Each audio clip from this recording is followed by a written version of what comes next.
Rod's channel, your virtual assistant aide. So for today, I'm going to show you an example of a task na pinaperform ng isang data entry person. This will just be a short video and just to give you a quick overview of the task na posible niyong gawin kapag naging data entry person kayo. So, tara, simulan na natin.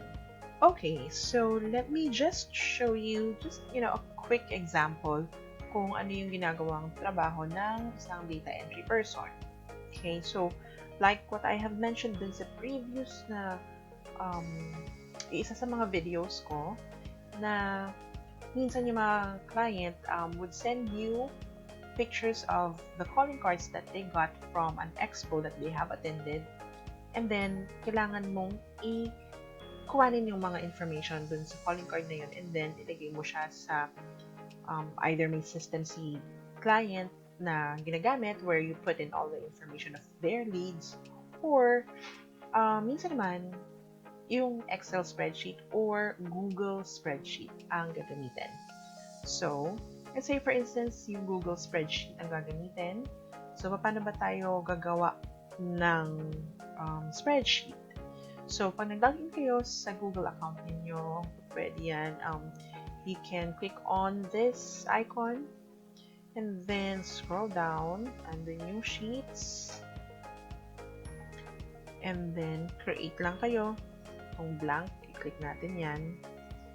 And then, eto na siya. Okay? So, pwede nyo ilagyan ng title yan, syempre.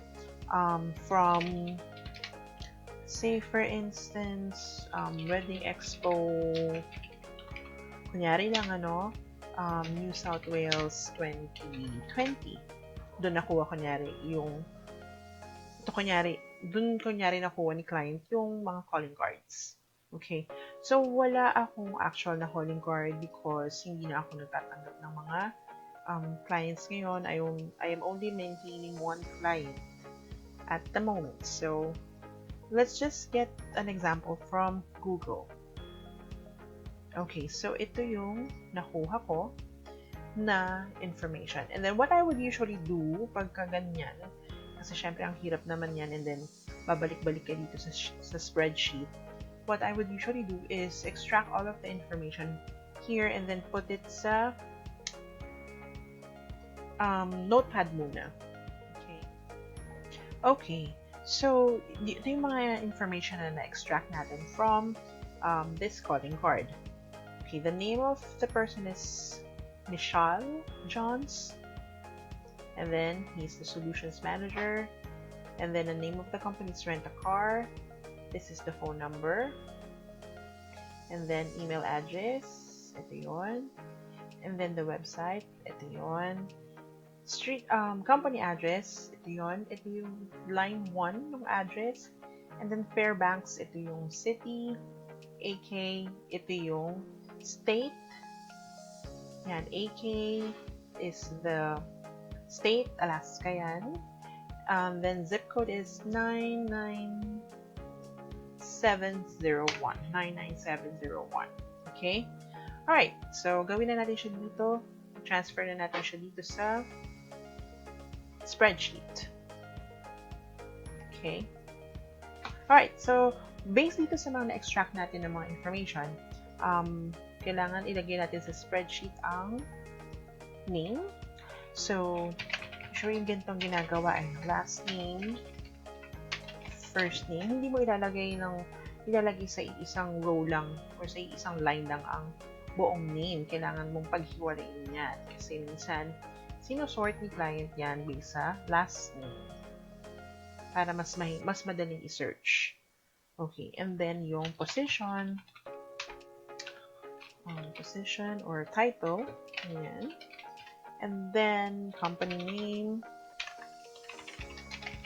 and then the phone number.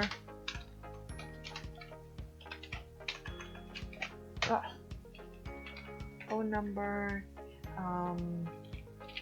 email, website, address, street address.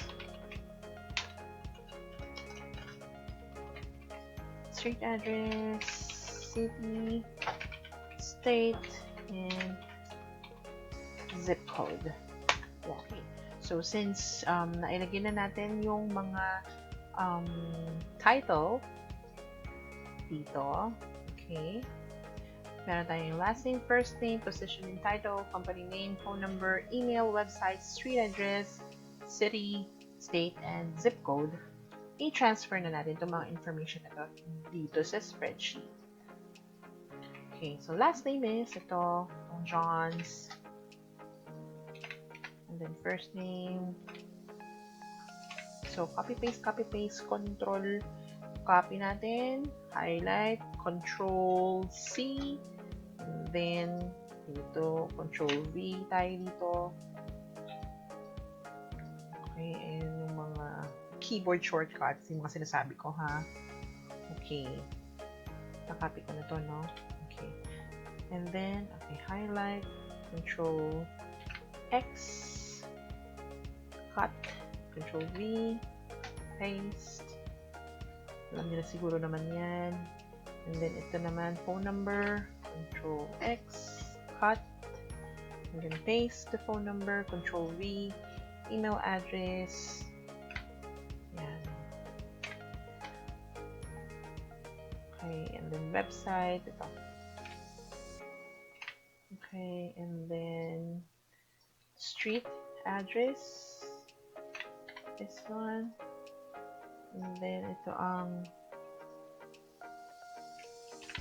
city, state, and then zip code. So, ayan, na-enter na natin lahat ng kailangan na information.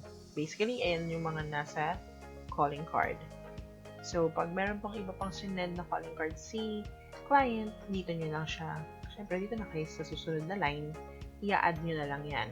And then, of course, siyempre, kailangan may access si client dyan. Okay? So, ito, share. Click nyo yung share. Pwedeng ilagay mo yung email address ni client dito para siya lang yung client@gmail.com para kung meron palang ganon. Okay. So, para kunyari, kung i-share mo to dito i-share mo kay client at si client lang ang gusto mo may access dun sa ginawa mo na spreadsheet, then you can put it here and then click done. So, ito lang ang magkakaroon ng access dito sa spreadsheet mo na to. Pero, kung gusto mo naman na may iba pang or kailangan meron pang ibang maka-access nung file nito, change mo lang yung restriction. Dapat anyone with the link. And then, dapat viewer lang sila para hindi nila ma-mess up itong ginawa mo na file. Or kung kailangan naman talaga na merong mag-i-edit, say for instance, dalawa kayong data entry person, and then the other person needs to have an access to this file para makapag-add siya ng information. Ito, kailangan mo i-change yan to editor. And then, click mo lang yung done. Okay? Or before mo i-click yung done, copy mo muna yung link. Click mo yung ito, copy link mo, and then click done.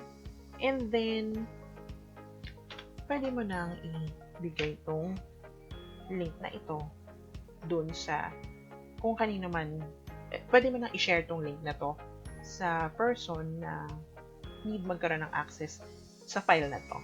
Okay? Alright. So, sobrang haba nito. Ituro ko din sa inyo, no? Meron namang bit.ly. Okay? bit.ly.com. You can access that. You can create your account. Ako nakapag-create na ako ng account. And, just click this one, create, and then i-paste nyo lang dito yung napakahabang URL, and then you'll be able to get a shorter link. You can just click on copy, and then eto na yun. Ayan. You can share that shorter link to the person who needs an access to this file. Ayan, so ayun po muna yung masashare ko sa inyo for now. And please don't forget to like, share, and subscribe to my channel for more freelancing tips, virtual assistant tips. And if you have questions, may gusto kayong malaman, or may gusto kayong type ng job na gusto nyo nagawan ko ng video, please comment down below. If I know something about that job, i-share ko yun sa inyo dito sa channel ko. Or if I don't know anything about it, because hindi naman tayo all-knowing, i-try ko i-research for you and gawa ng video para sabay-sabay nating matutunan and mas madali nating matutunan yung mga bagay-bagay. So again, this is Mello, your virtual assistant aide. See you on my next video and have a nice day. Bye!